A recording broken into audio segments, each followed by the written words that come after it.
we normally just talk about so much random stuff. I know. It's just really interesting to find topics and to know more from you Mm-hmm. because you always have different perspective when it comes to things.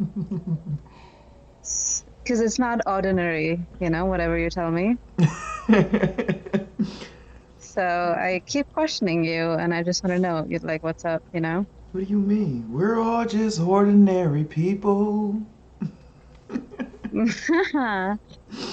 I don't know. Uh, So how about you tell me something new that you learned and you find it interesting?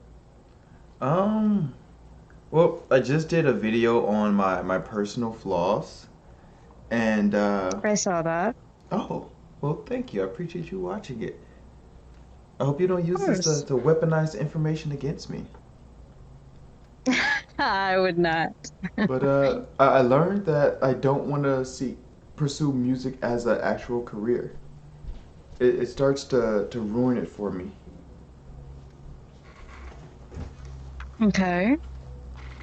Oh my goodness. And how did you come down to that conclusion? I was working with some people in the studio, and I Mm-hmm. realized that our motivations for music caused us to hear it differently.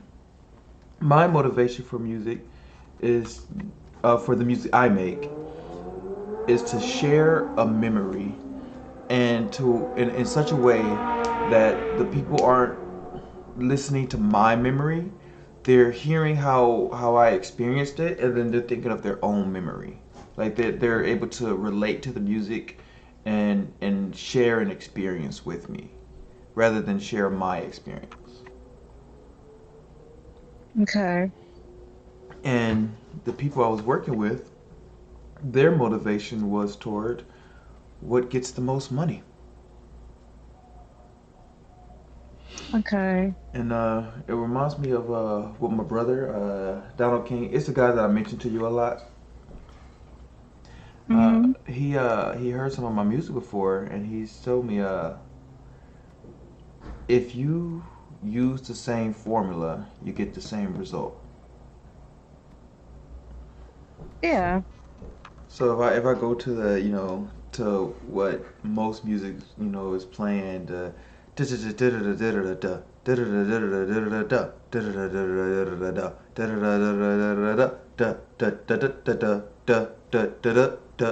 like that, then I'm gonna get Mm-hmm. the a similar result to everyone else who's used that similar pattern. No, Aaron, I don't want you on me because you're bleeding. I know it's not your fault, but I also don't want, Why is Aaron bleeding? she's I'm spotting. sorry to ask that right now. Oh, it's fine. She's spotted. Okay. Ah, okay. This is Okay, her okay. second month in heat, and this is still her first heat. Oh, wow, I'm gonna start tomorrow. We're on the same calendar. Excellent. I'm so glad you told me I'm that. just kidding. That was such a vital I'm piece just of kidding. information. Let me mark that down. All right. May 15th to Okay. May 18th. Gotcha. All right. What the hell? Okay. Okay. So since you were speaking about that, I hmm was thinking, why don't you change the people you work with?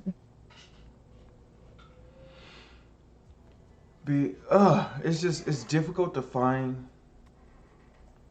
I know how this sounds, but I don't know any other way to say it.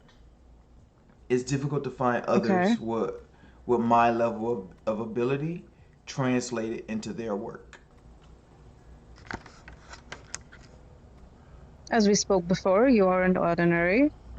Well, yeah. So it like, Yeah. and so I need someone who could not necessarily think like I do, but think out of the ordinary. Like Yeah. my friend Carlos, so he's the one that produced a lot of my songs, and the way that he produced them is I would send him an acapella. He would hear the acapella and then make a beat based on how I perform, and then I would just re-record the acapella Okay. in tune in timing with his beat.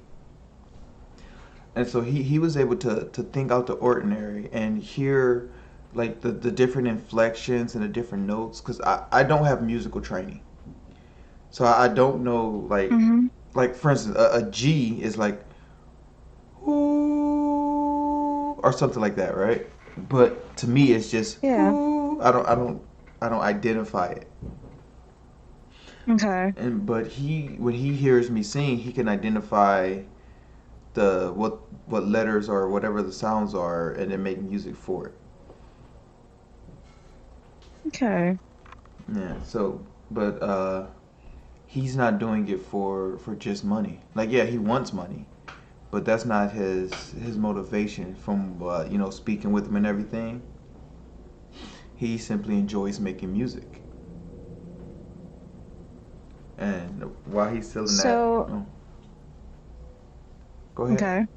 go ahead. So usually I keep music or like drawing or like painting, everything under the same shelter called art, right? Mm-hmm. Actually, you can put a lot of things under that. So I started doing art last year and I started painting sceneries and all of that. Then one of my friends suggested me to put it online as a sale and make money out of it. I don't know why it wasn't that easy for me to take it because I didn't want to sell my art out there because I felt like you're putting money or like a tag on it, you know? Mm. Because there are two things why I feel that way is one, I don't know why, I just feel like you're disrespecting it because I don't know what tag it could have. And second, I feel like if I ever plan on doing it since I love it, eventually my creativity is going to die down because I would want to make something what somebody else would like, not what I would like. And What that do you right mean? there would be such like you try to go with the trend or what's really in the market and you see what's getting the most like attention. So Okay. you would try to bring that element into your art, or you would try to relate at least so more people look at it. If it's a business, that's how you grow it, you know? You want Mm. it to be relatable.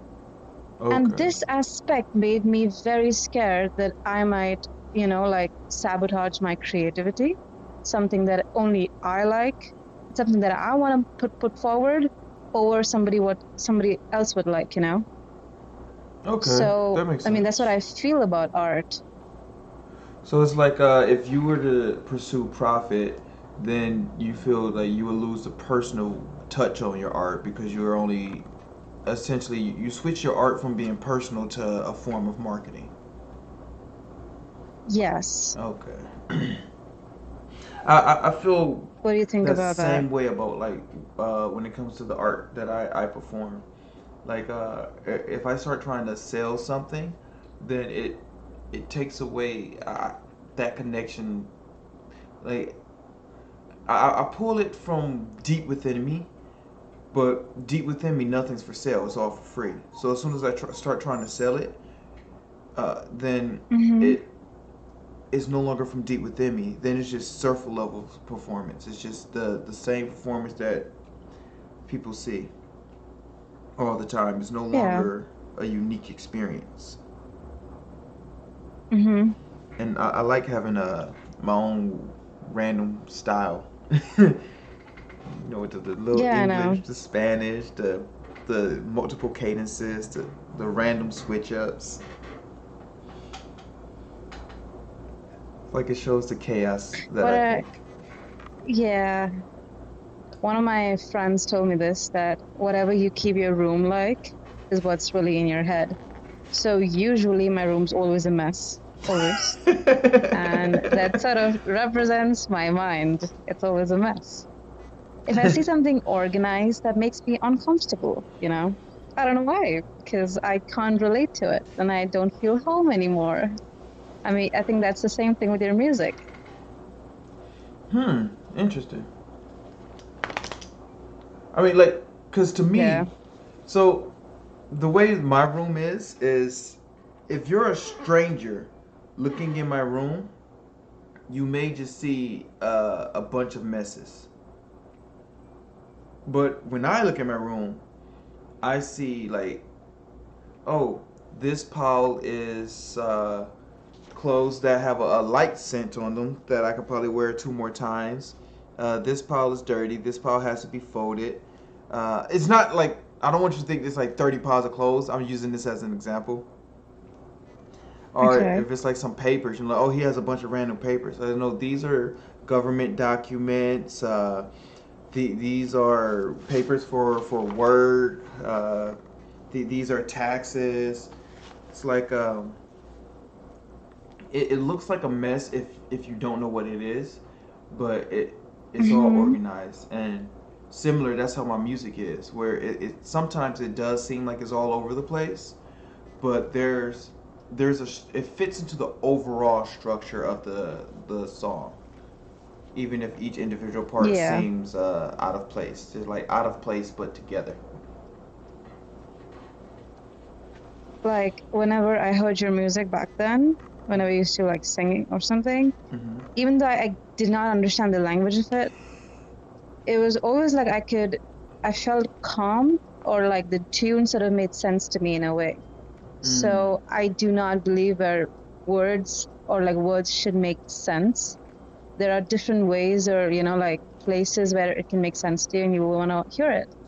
So it made sense to me in that aspect, which I really liked. Thank you, and I'm glad you So, were able to. of course. That's what I'm going for right there, though. Where like you're not necessarily relating to the words, you're relating to the memory or to the experience. Like because you didn't understand the words, Yeah. then you weren't relating to what I was saying. You were relating to the experience that I was sharing with you, and I like that. Mm. Yeah. Like mission It's accomplished. very like different. Yeah. Like I was having this thing and I was reading about it, and it just says that there are so many weird things that happens out there which you won't be able to Eric, understand. tranqui, tranqui, tranqui, tranqui. Mija, mija, mija. Tranqui, tranqui. She sees the dog. She's away.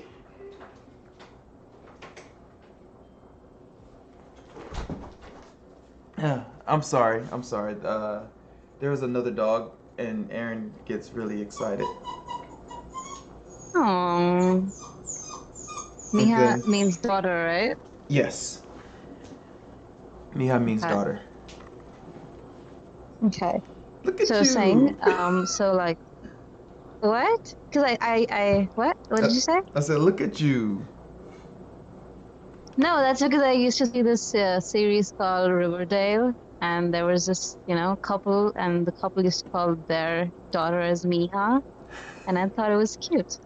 Okay, okay, that worked. That worked. And, oh wow. Okay, so I was reading this thing, and it says that there are so many weird and not ordinary things that happens out there, and it usually does not make sense to a lot of them, but the most phenomenal things come out of them, and that's very heavy when it comes to art. It's very heavy when it comes to what? Art, like something related to art. It could be music, could be painting, it could be the most weird thing that you might see, Mm-hmm. and it would just like blow out of proportion. Like it'll be the next thing. Ah, so like art as a phenomenon.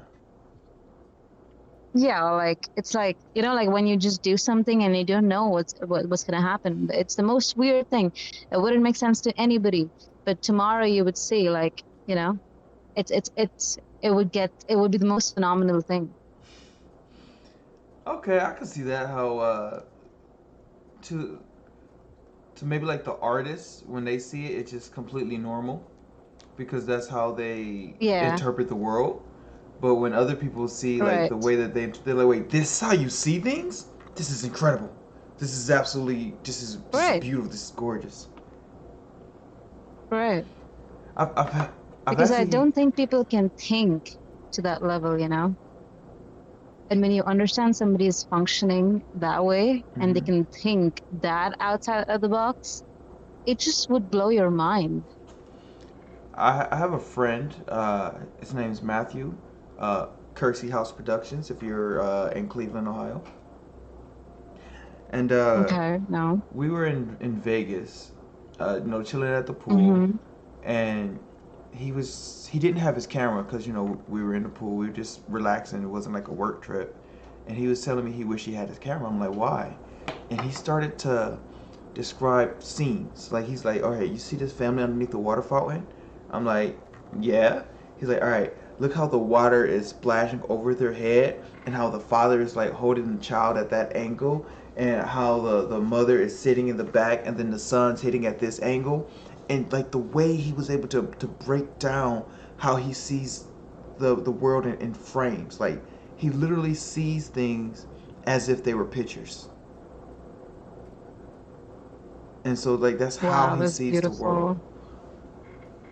Oh, it like when I adjusted to his Um, viewpoint, I was speechless.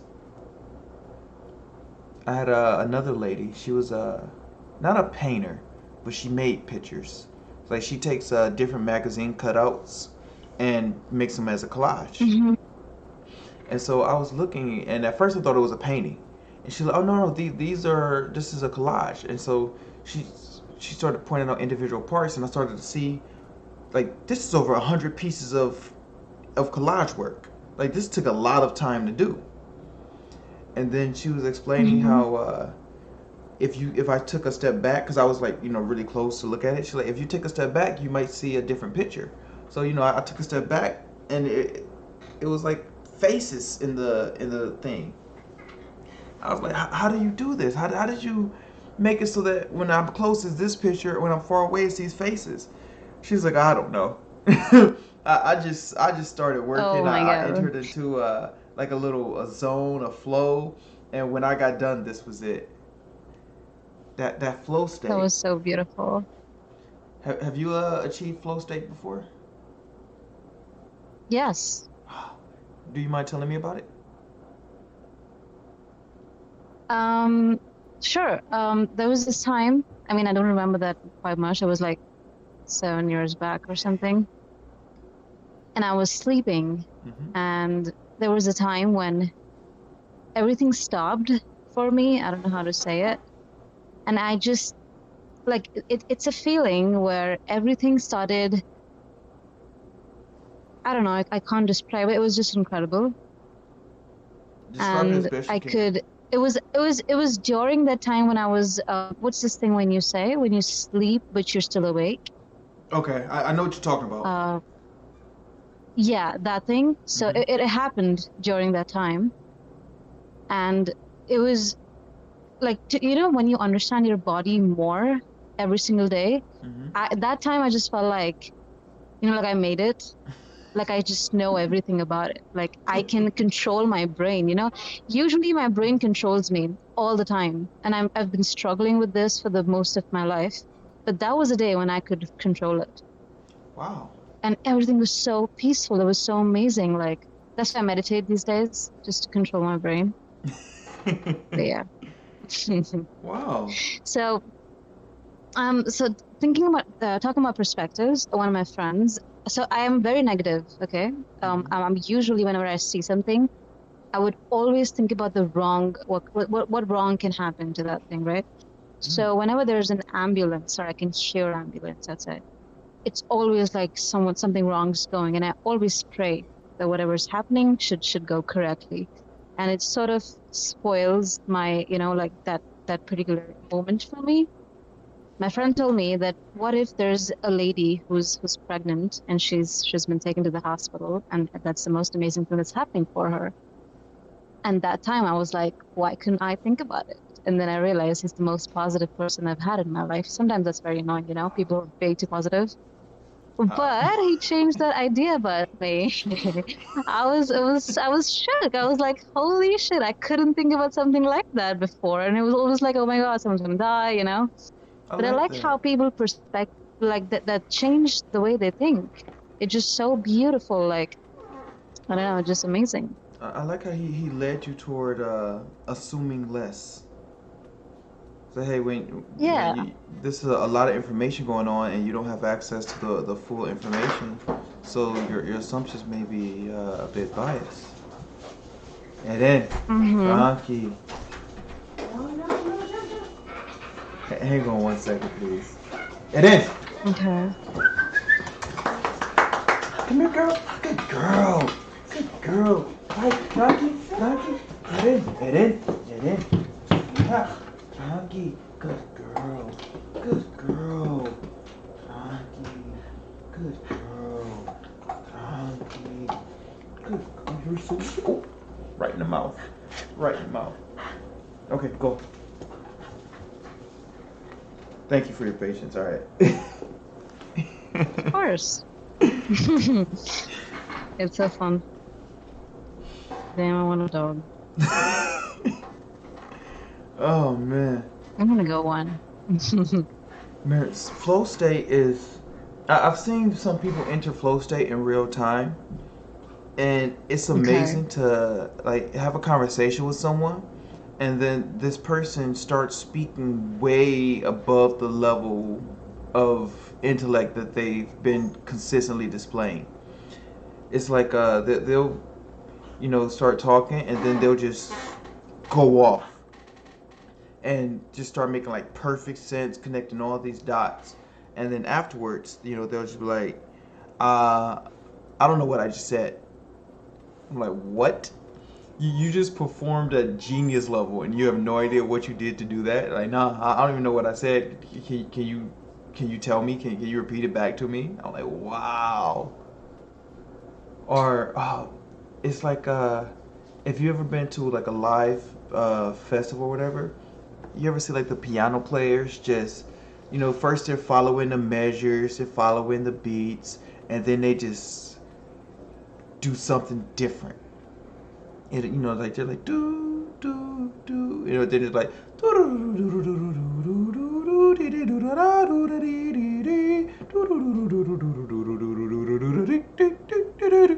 and I'm like, oh my goodness. And you can tell that they aren't thinking.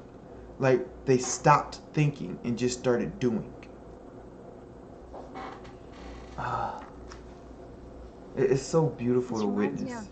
the day when ¿Qué fue? conversation. Reminded me of Your mic went boom boom.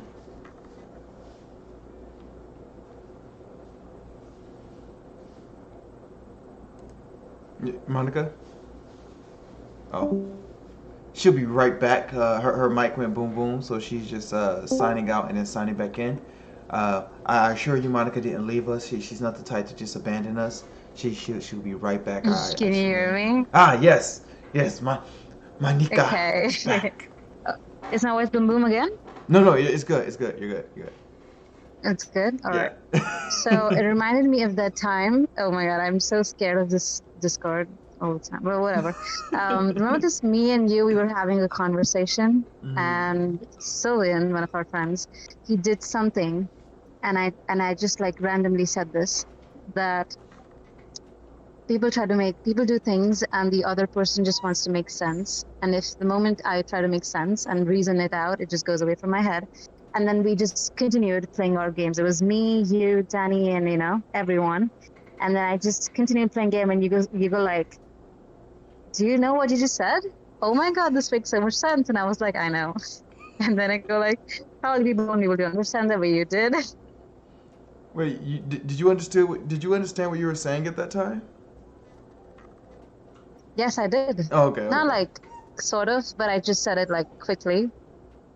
Because I knew myself. Like I try to like always scrutinize and Mhm. understand how my body functions, and I just say words because it's on my head. Everything is on my head. It's like such a puzzle, but I just say it. I don't know. Okay. So what normally happens in those situations, so uh, Donald had always mentioned he always speaks in principles because he sees in principles, and he always like Okay. lays these frameworks down, and because of like the way that my brain works, I can conceive those frames, I can see those frames, And so when you speak, at first it might not make sense to me, but once I start like breaking it into actual frames and seeing how the pieces fit inside the frames, then it's like, oh, okay, so this is aggression, uh, this is honesty. They're mixing like this. Okay, okay. Now what about this point that she was talking about? Oh, she's saying that if a person performs this way, that action leads to this result. All right, that makes sense. I've seen that. I've seen that happen. I basically Mm-hmm. take the experience that you gave me and apply them to completely separate situations to see if they still work. And if they still work in like completely Mm-hmm. separate situations, then it's more likely that they're based in principles instead of ideas. Okay. It's Yeah, that makes sense. it's kind of like how what's the example of oh, like the first person to accuse someone of theft is normally someone who either steals or who seeks to benefit from stealing.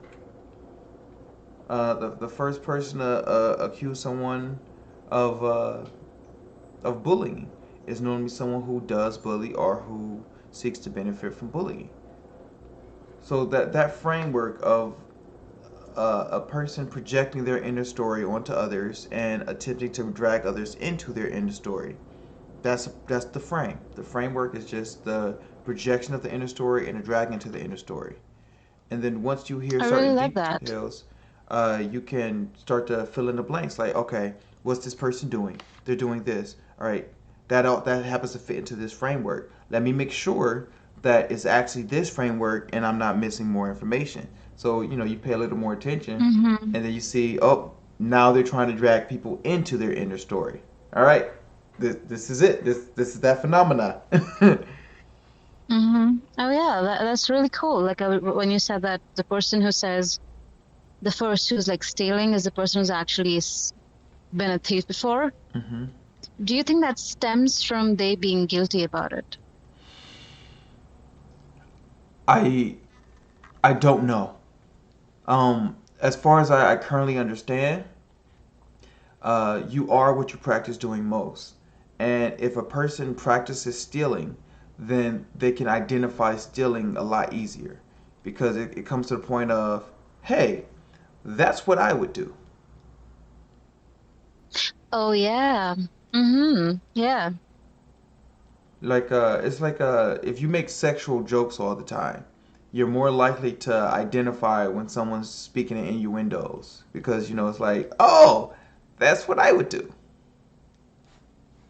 I get it totally. But it may be guilt. I don't Wow. know. I don't know. I don't know. It happened the same way with me. Like earlier, I used to lie a lot, and that was like my escape. hmm Whenever something happens bad, I used to just lie and get away with it. I usually used to be with my parents or like my friends or something. Later, I realized that I am just hurting myself and I'm not respecting myself. And it happened a couple of years back, maybe 3, that I started being 100% honest about everything. And now when someone says something to me, I can understand if he's lying or not because I've done that all my life. And I'm like, oh no, that's exactly what a liar would say. Because I know that I reached that level where lying was it was affecting me mentally. It was I was guilty and it was always around me. And I think that level of toxicity that comes from lying, I do not believe a lot of people reach. I might be wrong with that.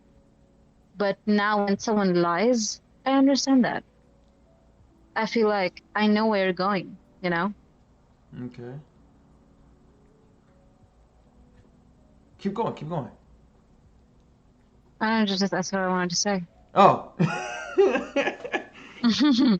Okay. So when you see people lie, you can relate from experience, and you can for a large portion understand where they're coming from or where they're going with the like.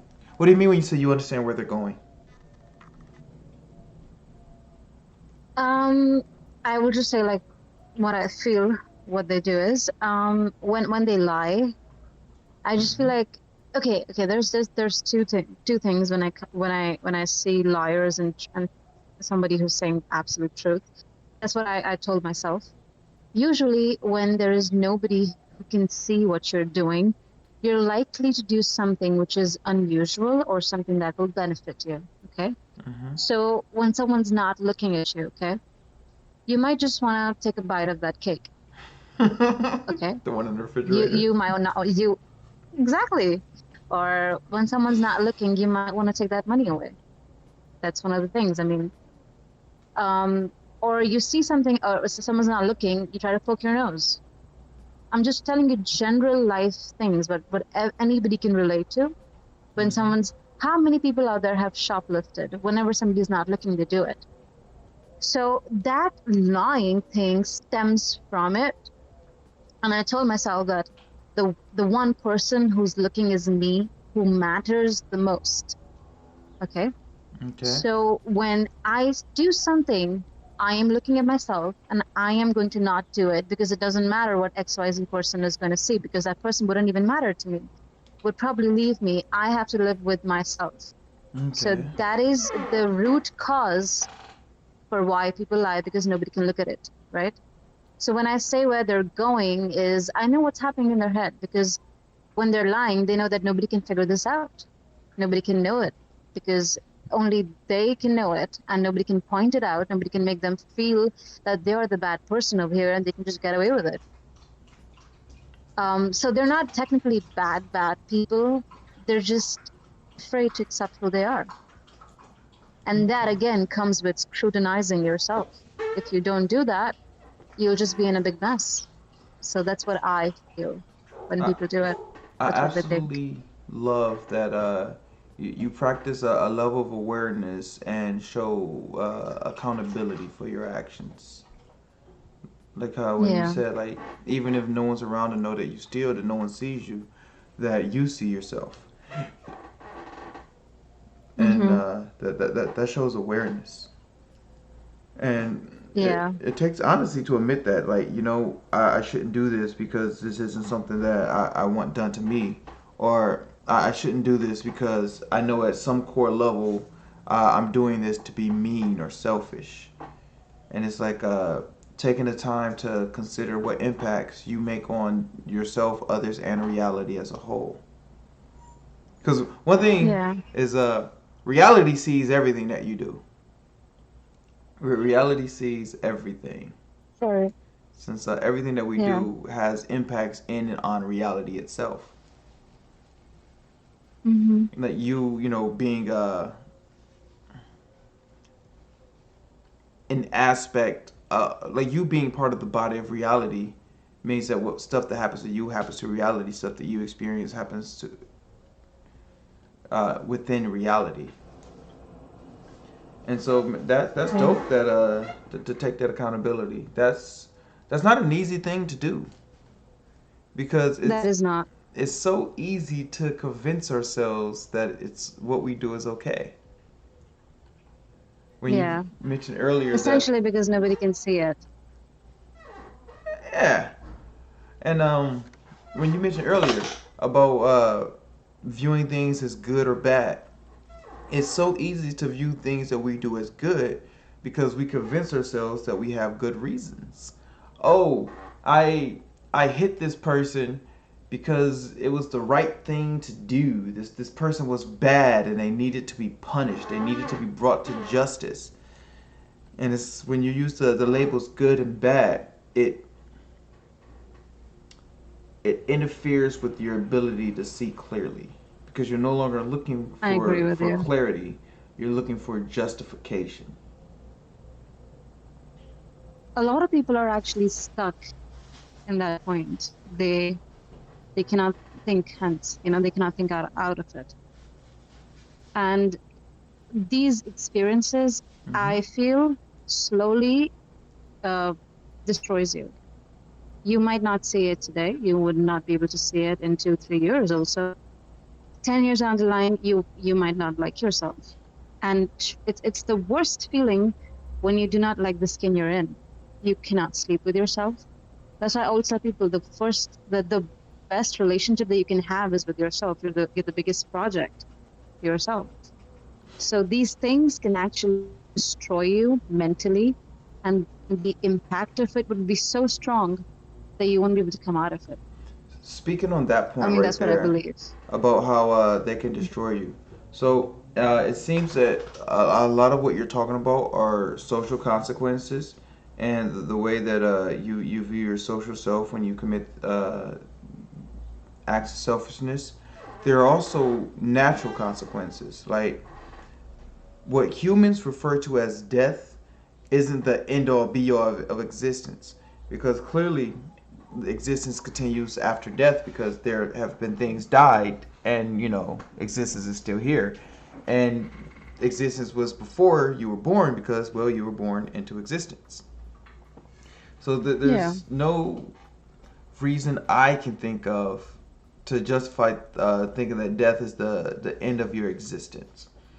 And from how things have been explained and described according to the what Donald claims to see, it's like the universe is a body in a similar way that you have a body. When you eat an apple, right? The apple Hmm. gets inserted into your body. It gets broken down and recirculated throughout your systems in order to provide nutrients and sustenance and keep sustaining. If Hmm. you eat a poisoned apple, that tends to consume energy from your body and to have the adverse effects. You start to experience discomfort and maybe signs of disease from consuming unhealthy product. In a similar way, Hmm. if a spirit or energy signature uh, creates and causes balance, then it'll be reabsorbed into the body of the universe in order to continue to achieve balance and continue to achieve life. If a spirit is corrupted, then it cannot go into the body of the universe because it would spread that corruption. And because the universe is living, no living thing wants to be sick. So there's a Yeah. process in order to remove corruption from a spirit. It's a purging process. And pain is not an accurate way to describe what something would experience in that state or condition. It's like a being in a state and or condition of distortion. It's like just confusion to the point where you would wish you were in pain. It's like if you could take all the pain that humanity has experienced since the dawn of civilization, condense that into a millisecond, and force one person to feel it, that would be Oh my God, preferred. Abby, it's crazy. I thought about this yesterday. Really? I'm not even shitting you. Yeah, I thought about what if, like, every pain that everyone's experiencing out there just goes into this one person, and the one person actually takes it. That would be preferred over what actually happens. What actually happens is that much worse. Where you would rather you be that person to take all that pain than to deal with what's on the other side for corrupted entities. Do you think you can do that? Think I can do what? Take all the pain? I don't want to be a corrupted entity. I understand because of my understanding of what happens to corrupted entities. I don't want to have to experience that for a few billion What if you didn't years. know what it is? What if you didn't understand it? Would you take it? If I didn't understand it, then I would be more inclined to make other decisions. I would be more inclined to be selfish. Because if I think that I can be selfish and then once I die, my plate's scraped clean and I don't have to clean up any of the messes that I make, then it's a lot easier to be selfish when you say, oh, it's not going to be my responsibility. I'm going to make this huge mess and I'm going to die and someone else is going to clean it up. Like, that's a very easy thing to think. It's hard to say, if I make a mess, either I clean it up while I'm alive or I clean it up when I'm dead. And when I'm dead, it takes a lot longer. It's like, oh, and it's painful. Yeah. I don't want to be in pain for a billion years. Listen, I'm 33 years old, Yeah. and I feel like I've experienced too much pain in this body already. To be in a constant state of pain for a billion years is beyond what I can imagine. I can't even come close to imagining how that actually is, like how the experience actually occurs. I don't want to. I don't even want to imagine it. The I'll be clear, I don't want to. maximum maximum time I've been in pain, and I'm just talking about emotional, not physical, was I think 12 months to 14 months. What about you? Emotional pain? Mm-hmm. I don't know. I don't. I tend to think past my emotions. So Interesting. if I'm experiencing heartbreak, I don't tend to be emotionally sad. I tend to understand that there was a huge separation that occurred, and that the whatever the source of heartbreak is literally just not in my life. So I don't miss the emotions that person provided me. I miss the actual attachment that I had to that person. Mm-hmm. Just like if I'm angry, the reason I don't boil with rage is because I don't think, oh, I feel mad. I think, oh, these things occurred, and these things make me uncomfortable, make me feel unsafe, make me feel uncertain, make me insecure. Mm-hmm. So my emotions are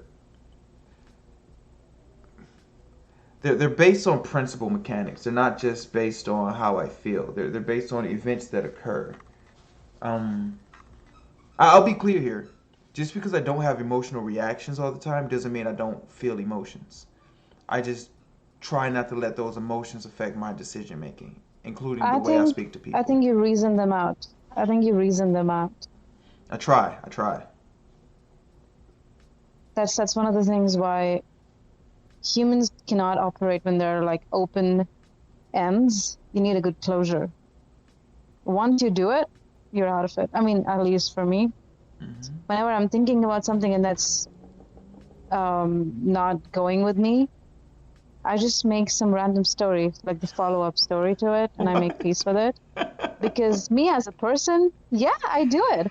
Um, I just make some random stories in my head that, okay, this happened, that happened, and this is why this happened. Because sometimes you cannot ask for why questions because there aren't people out there who would like to answer because they themselves don't know what the answer to the thing is.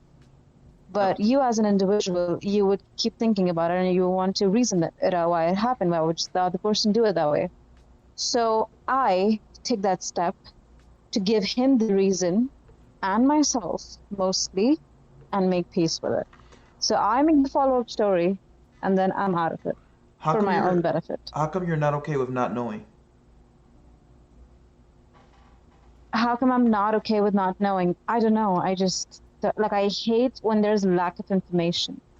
It Hmm. just keeps me like like it's I feel like a fish out of water when I don't know the whole information and it is relating to me and it can affect me in one way or the other in the future or right now. Hmm. It affects me. If it is nothing to do with me, it wouldn't affect me. Like I wouldn't be affected by it at all. But if it is something to do with my life, something to do with things I love, or something that can affect me significantly, I want the whole information of it. Because I think that's the safety mechanism that works in me that am I safe or not? I want to know what's up, you know? And if I don't get it, I am thrown like that. And it happened one time with me. And that was actually one of the reasons why I started meditating, where I wanted to be okay with whatever happens around me because I'm okay on the inside. So again, going back to that reality point of yours, we romanticize everything in our life, every problem that happens to us. We think about the worst thing, Who's we? or maybe because I'm negative. Me, Oh, okay. I'm the we. Okay. And since I'm a negative person, I would think about the worst thing that can come out of the situation. So for me to be in the reality and be 100% aware, not thinking about it, getting back to the very, today, I started practicing meditation. You And there's a know, whole chapter about awareness in Buddhism. Started following Buddhism because of that. my method of being aware of reality is just honesty. I admit that I am insecure and uncertain in certain situations, and I admit that the insecurity and uncertainty make me uncomfortable. But I also understand the difference between being comfortable and being safe. I've been in situations where I was uncomfortable and unsafe. I've been in a situation where I was comfortable and safe. And I've been in a situation where I was both comfortable and unsafe. And by being honest and like fully examining the situation as it exists outside of myself and my experience, it's like so when my mother was doing crack and abandoning us in the house, because I Hmm. was 8, like 6, 7 or 8, I was comfortable. I had no idea how unsafe that situation was. It was once I gained maturity and I looked back and I said, "Oh, this was really unsafe." But I was comfortable. I didn't feel insecure. I didn't feel uncertain. I didn't worry about it. Do you Sometimes, think it's because of not knowing maybe why, or like to having less information is sometimes good? as a kid, I thought everything that I experienced was normal. I thought everybody experienced these things. I didn't Oh my God, yeah. understand that each individual experience is separate from reality, Mm-hmm. and that reality is what exists Mm-hmm. outside of each individual experience. I thought my experience Mm-hmm. was reality for everyone. Like anything I'm feeling, everybody has to feel. Anything that I'm experiencing, everybody Mm-hmm. has to experience. I didn't understand that stories and Mm-hmm. reality are separate, are mutually exclusive phenomena. And as I got older and I started to learn about principles and framing and how the universe works from principle mechanics, it's like, oh, so from a mechanism, like if this was a gear, then this is what's occurring, and it helps me like currently to make adjustments to myself in real time without having to worry about the future or be overly concerned with the past.